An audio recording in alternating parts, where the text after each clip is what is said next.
Hello and welcome to another edition of Austin's Arguments, where today we'll be talking about the NBA draft, at least the first two rounds that went down last night, and then we'll also be talking a little bit about the U.S. men's soccer team. So first, let's start it off with the NBA draft, which the first two rounds happened last night. The Chicago Bulls, my team and who I root for, traded their number 16 and number 19 pick for the number 11 pick, Doug McDermott, and the Denver Nuggets. At first, I was a little uneasy about this, having been a Illinois State fan, and McDermott went to Creighton, who was in Illinois State's conference for the first 3 years of his college career before moving to the Big 12 or East, one of the two. I am not a huge fan of him. You know, at first it was a little bit of just like pure hatred. But then I started thinking about it, and he definitely is. I believe that he's the second best shooter in the draft, behind, of course, Nick Stauskas, who I really wish that the Kings didn't absolutely love, so we did a trade for him. But I feel like we did a good job in that we also saved the smallest amount of cap space, in that I believe it was, I heard a report around 350,000. Which, of course, the big news is hopefully the Bulls will be getting Carmelo Anthony. So at least that provided some strength, as well as we got some Randall guy from them as well, who is most likely going to be part of a sign and trade type thing. And I think that I don't think that he will start, but I think that he will come. I think that he'll be up on the team, and I think that he will come off the bench for 8 to 10 minutes a game. And I think that should we get Carmelo, that he might actually play a better role in stretching out the floor for Derrick Rose and Carmelo Anthony to take over the game. So at first, like I said, I was devastated with the pick, because he's the LeBron James of Chicago fans, in that he's arch rival. So, but like I said, it's warming up on me. He's an incredible scorer. You can't overlook that. Obviously, with the fifth highest scorer in like college basketball of all time, that's something to be noted.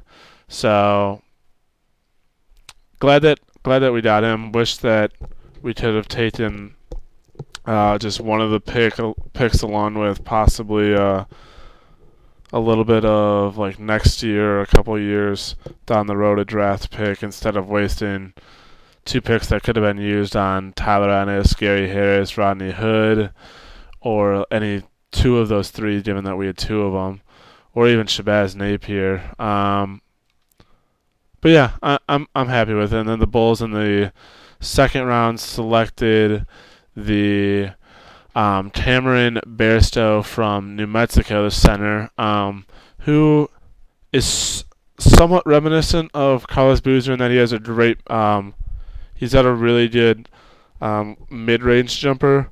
That's been probably like his best asset that he brings. So moving on, Andrew Wiggins was the number one overall. So just like a brief overall synopsis. Andrew Wiggins was the first overall pick, followed by Jabari, and then kind of a shocker at number 3 to Joel Embiid, and not so much that he isn't talented, or even the fact that he is injured, and that the 76ers seem to be keen on picking guys that tend to have injury problems. So it was a little bit shocking to see them, of all teams, to make that I don't know what the stretch to get him. So that was strange to me. Aaron Gordon going to Orlando, very talented player. Orlando, I think, had probably the best draft. It would be hard to argue against that. And then you got, filling out the rest of the top 10, you got Dante Exum from Australia, Marcus Smart, who I'll go into a little bit more in just a bit, Julius Randle from Kentucky, Nick Staustius at 8 for the Kings, and then Noah Vonleh from Indiana, the big guy, and he went to the Hornets. So going over this draft, I think the most shocking pick to me was Marcus Smart for the Celtics, in that I don't see how you have Marcus Smart and Rondo play at the same time. Neither one of them a good shooter. In particular, both of them kind of model each other. It would be strange. One of them would have to play out of position if they wanted to play at the same time. So I think that was strange, and I think that it almost indicates that Boston is looking to trade Rondo within the near future, which has been talked about. So that to me was a little bit strange, I guess. I was really looking to see if Boston was going to possibly trade that pick to try and get 2 mid-rounds. I thought maybe even that they would trade with the Bulls, who have 2, or try to get multiple later first-round picks, because this is an incredibly deep draft class. So I'm a little bit shocked, and I think moving on to the next part of the NBA draft, I am incredibly impressed with Adam Silver and his just incredible amount of respect for him and the way that he handled the Isaiah Austin injury, I guess. Not injury, but I don't know what other word to use. Isaiah Austin was diagnosed with I want to say it was some sort of, it's a child born, something he was born with, and basically he can't play in the NBA. And so, you never like to hear that, and it's kind of just sad to think that he had a great college career, and had he have not suffered this, he definitely would have been drafted last night for a team.